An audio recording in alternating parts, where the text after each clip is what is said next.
సాధారణ ఎన్నికల వేళ రాష్ట్ర వ్యాప్తంగా పలు నియోజకవర్గాలలో జరిగిన అల్లర్లు, హింసాత్మక ఘటనలపైన కేంద్ర ఎన్నికల సంఘం ఆగ్రహం వ్యక్తం చేయడం, విచారణ జరపాలని కేంద్ర ఎన్నికల సంఘం ప్రత్యేక బృందాన్ని ఏర్పాటు చేసింది.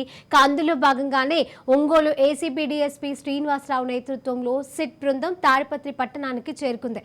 ముఖ్యంగా పోలింగ్ రోజున జరిగిన అల్లర్లపైన, అలాగే మాజీ ఎమ్మెల్యే జేసీ ప్రభాకర్ రెడ్డి, ఎమ్మెల్యే పెద్దారెడ్డి మధ్య జరిగిన వివాదం, రాళ్లు రువ్వుకోవడం లాంటి హింసాత్మక ఘటనపైన సిట్ బృందం పరిశీలన కొనసాగుతోంది. ఇక ముఖ్యంగా తాడిపత్రిలో జరిగిన హింసాత్మక ఘటనపైన, అలాగే పోలీసులు వ్యవహరించిన తీరుపైన, వివాదాస్పదమైన ఇక డీఎస్పీ చైతన్య వ్యవహారం పైన కూడా సిట్ అధికారులు పరిశీలించనున్నట్లుగా సమాచారం.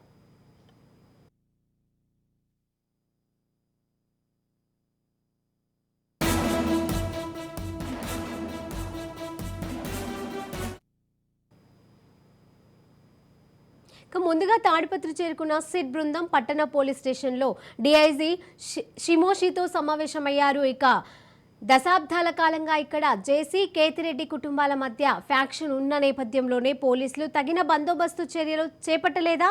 మరి పోగేసిన రాళ్ల గుట్ట ముందుగానే ఎందుకు పసిగట్టలేకపోయారు? ఇక జిల్లా ఎస్పీ అమిత్ పైన రాళ్ల వర్షం కురిపించేంత హింసను ఎందుకు అదుపు చేయలేకపోయారు? ఇక గతంలో తాడిపత్రి డీఎస్పీగా పనిచేసిన చైతన్య పైన వచ్చిన ఆరోపణలలో వాస్తవం ఎంత? ఈ అన్న కోణాలలోనే సిట్ బృందం పరిశీలిస్తోంది. ఇక సిట్ బృందంలో ఒంగోలు ఏసీబీ డీఎస్పీ శ్రీనివాసరావుతో పాటు ACB DSP Bhushanam, ACB inspector GL Srinivasarao ఉన్నారు. ఇక తాడిపత్రి పట్టణ పోలీస్ స్టేషన్లలో పలు రికార్డును పరిశీలించారు. అనంతరం డీఐజీ షిమోషితో సమావేశమయ్యారు.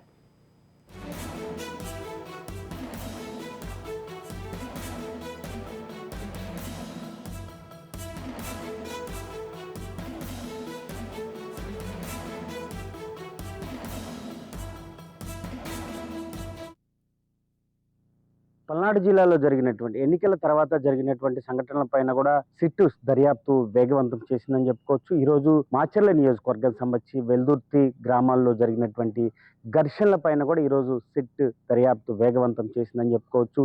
ఈరోజు నరసరావుపేటలో కూడా సిట్ అధికారులు దర్యాప్తు కొనసాగుతూనే ఉంది. ఏదైతే మరి సిట్ అధికారిగా ఉన్నటువంటి అడిషనల్ ఎస్పీ సౌమ్యలత కూడా ఈరోజు రూరల్ పోలీస్ స్టేషన్ లో దర్యాప్తు అయితే జరుగుతున్నటువంటి పరిస్థితి కనపడుతుంది. కొద్దిసేపటి క్రితం కూడా మంత్రి అంబటి రాంబాబు కూడా ఆ సిట్ బృందం దగ్గరికి వచ్చినటువంటి పరిస్థితి కనపడుతుంది. ఏదైతే సత్తెనపల్లి రూరల్ సిఏ మీద కూడా ఫిర్యాదు చేసినట్టు మనకి తెలుస్తున్నటువంటి పరిస్థితి కనపడుతుంది. అయితే అల్లరిలో తర్వాత జరిగినటువంటి ఘటనల పైన పూర్తి స్థాయిలో సిట్ అధికారులు పూర్తి స్థాయిలో అటు ఎక్కడైతే గొడవలకు ప్రేరేపించారో, ఎక్కడైతే అలసత్వం వహించినటువంటి అధికారుల పైన పూర్తిగా కూడా బృందం దృష్టి పెట్టిందని చెప్పుకోవచ్చు. అయితే మరి అనంతపురం, అదేవిధంగా తిరుపతిలో జరిగిన 3 ప్రాంతాల్లో 3 జిల్లాల్లో జరిగినటువంటి ఘటనల పైన ఇప్పటికే ఉన్నత అధికారులు కూడా సస్పెండ్ చేస్తూ కొంతమందిని బదిలీ కూడా చేసినటువంటి పరిస్థితి కనపడుతుంది. ముఖ్యంగా పల్నాడు ప్రాంతానికి సంబంధించినటువంటి ఏదైతే ఎస్పీగా ఉన్నటువంటి బిందు మాధవ్ని సస్పెండ్ చేస్తూ కూడా అటు ఎన్నికల కమిషన్ ఆదేశాలు జారీ చేసినటువంటి పరిస్థితి కనపడుతుంది. అదేవిధంగా పల్నాడు ప్రాంతానికి సంబంధించి లోతేటి శివశంకర్, జిల్లా కలెక్టర్గా ఉన్నటువంటి లోతేటి శివశంకర్ను కూడా మరి బదిలీ చేసినటువంటి పరిస్థితి కనపడుతుంది. మరి ఆయన వాళ్ళ ప్లేస్లో కూడా కలెక్టర్గా ఉన్నటువంటి ఈరోజు కొత్త కలెక్టర్, అదేవిధంగా జిల్లా ఎస్పీని కూడా పూర్తి స్థాయిలో మరి నియమించినటువంటి పరిస్థితి కనపడుతుంది. ఈ నేపథ్యంలోనే జరుగుతున్నటువంటి పరిణామాలను ఎప్పటికప్పుడు కేంద్ర ఎన్నికల సంఘం ఆరా తీస్తుంది. 2 రోజుల్లో కూడా మరి నివేదిక అప్పచెప్పాలంటూ కూడా మరి సిట్ అధికారులకి ఆదేశాలు అయితే జారీ చేసినటువంటి నేపథ్యంలో ఇక్కడ ఉన్నటువంటి పోలీస్ అధికారులతో కూడా పూర్తిగా చర్చిస్తున్నటువంటి పరిస్థితి. సిట్ బృందం చాలా లోతుగా వ్యవహరిస్తున్నటువంటి పరిస్థితి కనపడుతుంది. సిట్ అధికారులు దర్యాప్తు చేసిన తర్వాత దీనిపైన ఒక నివేదిక రూపంలో కూడా ఎన్నికల కమిషన్కి ఇచ్చేటువంటి అవకాశం అయితే ఖచ్చితంగా కనపడుతుంది. ఇక్కడ ఉన్నటువంటి ఆ కేసుల పైన మరి ఇప్పటి వరకు కేసులు నమోదు చేసినటువంటి నేపథ్యంలో ఆయా ఇరు పార్టీలకు సంబంధించినటువంటి నేతలను కూడా అరెస్ట్ చేసి ఇప్పటికే మరి కొంతమందిని అదుపులో తీసుకున్నటువంటి నేపథ్యంలో వారిని కూడా విచారిస్తున్నటువంటి పరిస్థితులు. ఇంత హింస ఎందుకు వచ్చింది, అదేవిధంగా దీని వెనక ఎలాంటి కారణాలు ఉన్నాయి, పోలీస్ అధికారులు ఎందుకు ఇంత నిర్లక్ష్యం వహించారు, వీటిపైన కూడా సిట్ అధికారులు దర్యాప్తు అయితే వేగవంతం చేశారని చెప్పుకోవచ్చు. ఏది ఏమైనా ఆ సిట్ బృందం 13 మంది విడివిడిగా అటు అనంతపురం, తిరుపతి, పల్నాడు ప్రాంతాలకి వెళ్ళినటువంటి సిట్ బృందం పూర్తి స్థాయిలో దర్యాప్తులో దూకుడు పెంచింది.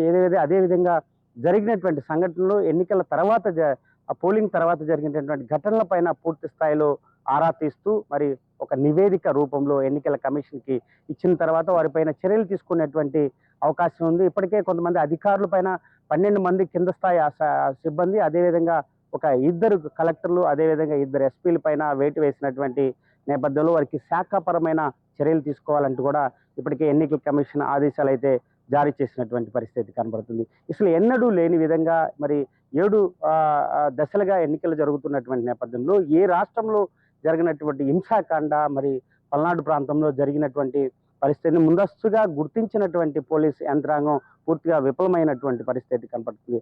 మొత్తం పల్నాడులో 4 హింసాత్మక గ్రామాలని ఎన్నికల సంఘం గుర్తించింది. ఎన్నికల సంఘం గుర్తించినటువంటి నేపథ్యంలో ఆ దశగా పోలీసులు ముందస్తుగా కట్టడి చేయటంలో కూడా పూర్తిగా విఫలమైనటువంటి పరిస్థితి కనపడుతుంది. ఈ పార్టీలకు సంబంధించి అటు వైసీపీ కానీ టీడీపీ కానీ వాళ్ళు విమర్శలు చేసుకుంటున్నటువంటి నేపథ్యంలో పోలీస్ అధికారులు వారికి తొత్తుగా పనిచేశారు, మరి వీళ్ళు వారికి తొత్తుగా పనిచేశారంటూ పోలీస్ అధికారుల పైన కూడా ఒకరికొకరు ఫిర్యాదులు చేసుకుంటున్నటువంటి నేపథ్యంలో ఇప్పటికే పోలీస్ అధికారుల పైన కొరడా చూపించినటువంటి నేపథ్యంలో మరికొంతమంది పైన కూడా సిట్ బృందం ఇచ్చినటువంటి నివేదిక ప్రకారం కొంతమంది అధికారుల పైన కూడా చర్యలు తీసుకునేటువంటి అవకాశం కనపడుతుంది. ఇప్పటికే 144 సెక్షన్ అమల్లో ఉన్నప్పటికీ రేపటి నుంచి ఎలాంటి నిర్ణయాలు తీసుకుంటారో వేచి చూడాల్సినటువంటి పరిస్థితి. ఏది ఏమైనా సిట్ బృందం పల్నాడు ప్రాంతంలో దర్యాప్తు వేగవంతం చేసి ఎన్నికల తర్వాత జరిగినటువంటి ఘర్షణల పైన పూర్తి నివేదిక వాళ్ళు దర్యాప్తు చేసి ఈరోజు సాయంత్రం లోపు కూడా ఇది ముగించేటువంటి అవకాశం అయితే ఖచ్చితంగా కనపడుతుంది. ఇది తాజా పరిస్థితి పల్నాడు నుండి. Over to studio.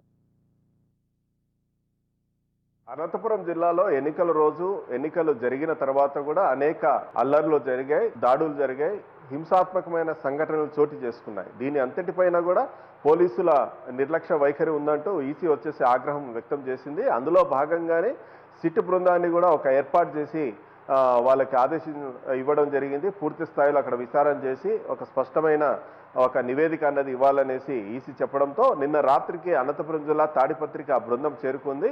ఈ బృందానికి నేతృత్వం వచ్చేసి డిఎస్పీ శ్రీనివాసులు వ్యవహరిస్తున్నారు. నిన్న రాత్రి వచ్చి రాగానే ఏదైతే సమస్యాత్మకమైన ప్రాంతాలు ఎక్కడైతే రాళ్ల దాడులు అదేవిధంగా అల్లర్లు చెలరేగాయో ఆ ప్రాంతంలో కూడా తిరగడం జరిగింది. వస్తూ రాగానే రంగంలోకి దిగారని చెప్పవచ్చు. ఏదైతే ఓంశాంతి నగర్లో రాళ్ల దాడి జరిగిందో అదేవిధంగా టీడీపీ నేత సూర్యముని ఇంటిపైన కూడా ఎవరైతే ఈ వైసీపీ నాయకులు దాడి చేశారో దానికి సంబంధించిన ఆధారాలు విచారణ కూడా చేయడం జరిగింది. అదేవిధంగా జేసీ ప్రభాకర్ రెడ్డి ఇంటి ముందర ఉన్న జూనియర్ కాలేజీలో కుప్పలు తెప్పలుగా పడి ఉన్న కంకర్ రాళ్ళు ఏదైతే ఉన్నాయో దాంతోనే పరస్పర దాడులు జరిగాయి. దానిపైన కూడా విచారణ చేయనుంది. అదేవిధంగా ఏదైతే స్థానిక ఎమ్మెల్యే కేతిరెడ్డి పెద్దారెడ్డి ఇంట్లో పోలీసు వాళ్ళు చొరబడి డోర్లు పగలగొట్టారో, సీసీ కెమెరాలు ధ్వంసం చేశారు, వాటికి సంబంధించిన సీసీ ఫుటేజ్లు కూడా తీసుకోవడం జరుగుతోంది. ఒక చిన్న స్థాయి అధికారి దగ్గర నుంచి ఉన్నత స్థాయి అధికారి వరకు కూడా పూర్తి స్థాయిలో విచారణ తీసుకునే అవకాశం ఉన్నట్టు మనకు కనిపిస్తోంది. ఈరోజు తాడిపత్రి పట్టణంతో పాటు ఏదైతే కొన్ని చెదురుముదురు ఘటనలు జరిగాయో ఎల్లనూరు కావచ్చు, యాడికి కావచ్చు, అటువంటి ప్రాంతాల్లో కూడా విచారణ చేసే అవకాశం ఉన్నట్టుంది. ప్రస్తుతం వచ్చేసి ఈ సిట్ అధికారులు ఇప్పుడు రూరల్ పోలీస్ స్టేషన్తో పాటు అర్బన్ పోలీస్ స్టేషన్లో కూడా ఏదైతే ఫైల్స్ ఉన్నాయో అవన్నీ కూడా పరిశీలన చేస్తున్నారు. దీనికి మీడియా అనుమతులు లేవంటూ ఆ మీడియాని కూడా పక్కన పెట్టడం జరిగింది. ఏదైతే నివేదిక పూర్తి వచ్చిన తర్వాత మాట్లాడే అవకాశం ఉన్నట్టు కూడా మనకు తెలుస్తోంది. ఇప్పటికైతే వాళ్ళు మీడియాతో మాట్లాడడం లేదు.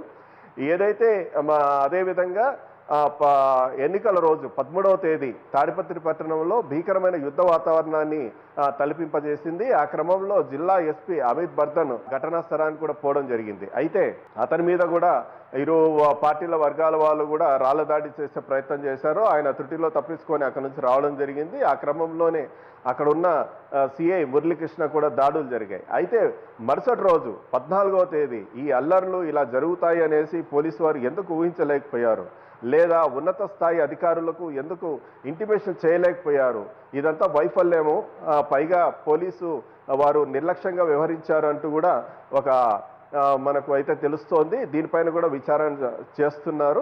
రిపీటెడ్గా జరుగుతున్నాయి ఘటనలు. దీనిపైన ఎందుకు పోలీసు వారు నిర్లక్ష్యంగా వ్యవహరించారన్నది కూడా తెలియడం లేదు. అదేవిధంగా రాజంపేట జిల్లాకు సంబంధించిన ఒక డిఎస్పీ చైతన్య కూడా ఇక్కడికి రావడం, ఆ విషయం తనకు తెలియదు అనేసి ఎస్పీ చెప్పడం, అదేవిధంగా తనకు అదనపు బలగాలు కావాలి అనేసి ఐజీకి ఇంటిమేషన్ ఇస్తే ఆయన ఇవ్వలేదు అని చెప్పడం, ఇవన్నీ వెనక వచ్చేసి వీళ్ళు పోలీసు వారు ఎక్కడైనా ఏదైనా పార్టీకి సపోర్ట్గా పనిచేశారా, వాళ్ళకు అనుగుణంగా పనిచేశారా, లేకపోతే ఎక్కడి నుంచైనా వాళ్ళకి ఆదేశాలు వచ్చాయా, దానికి అనుగుణంగా పనిచేశారా అన్న అనుమానాలు కూడా ఉన్నాయి. ఈ క్రమంలోనే ఎస్పీని కూడా సస్పెండ్ చేయడం జరిగింది. నిన్ననే కొత్త ఎస్పీగా గౌతమి శాలి కూడా వచ్చేసి ఇక్కడ ఛార్జ్ తీసుకోవడం జరిగింది. అయితే ఈ సిట్ బృందం ఏదైతే ఉందో పూర్తి స్థాయిలో క్షేత్రస్థాయిలోకి వెళ్ళేసి విచారణ చేయనుంది. ఒక 2 రోజుల్లో పూర్తి నివేదిక అన్నది ఈసీకి ఇచ్చే అవకాశాలు ఉన్నట్టున్నాయి.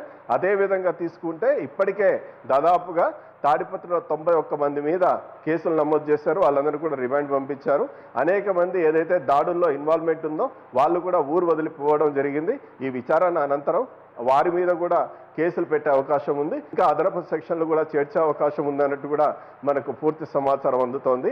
ఏదేమైనప్పటికీ కూడా ఈ ఎన్నికల అనంతరం వచ్చేసి తాడిపత్రిలో 144 సెక్షన్ అనేది నడుస్తోంది. పైగా నిన్ననే మనం చూసామంటే చెన్నై నుంచి దాదాపుగా స్పెషల్ ఫోర్స్ కూడా రప్పించడం జరిగింది. నిన్న తాడిపత్రి పట్టణంలో కవాతు కూడా నిర్వహించారు. ఎప్పుడు ఏ క్షణం ఏమవుతుందో కూడా తెలియని పరిస్థితుల్లో సామాన్యులు కూడా చాలా అవస్థలు పడుతున్నారు. తాడిపత్రి పట్టణంలోకి ఎవరన్నా లోపలికి వెళ్ళాలన్నా, తాడిపత్రి నుంచి బయటికి రావాలన్నా ఆధార్ కార్డు చూపించాలి, కారణం చెప్పాలి. ఇటువంటి పరిస్థితి అనేది ఉంది. ఇప్పటికే ఎవరైతే అగ్రనాయకులు ఉన్నారో వాళ్ళని కూడా తాడిపత్రి పట్టణం నుంచి పంపివేయడం జరిగింది. అదేవిధంగా కొంతమందిని హౌస్ అరెస్ట్ అనేది చేశారు. అనేక మంది ఇరు పార్టీల నాయకులు కూడా వాళ్ళు అజ్ఞాతంలోకి వెళ్ళిపోయారు. ఈ సిట్ బృందం అనేది పూర్తి స్థాయిలో క్షేత్రస్థాయిలోకి వెళ్ళి సమాచారాన్ని సేకరిస్తోంది. ఒక నివేదిక తయారు చేసి 2 రోజుల్లో ఈసీకి ఇవ్వనుంది. ఇచ్చిన తర్వాత తదుపరి చర్యలు ఏముంటాయన్నది వేచి చూడాల్సిన పరిస్థితి. కెమెరా పర్సన్ ఆంజనేయ ప్రసాద్తో ఆర్కే సూర్య, రాజ్ న్యూస్, తాడిపత్రి నుంచి.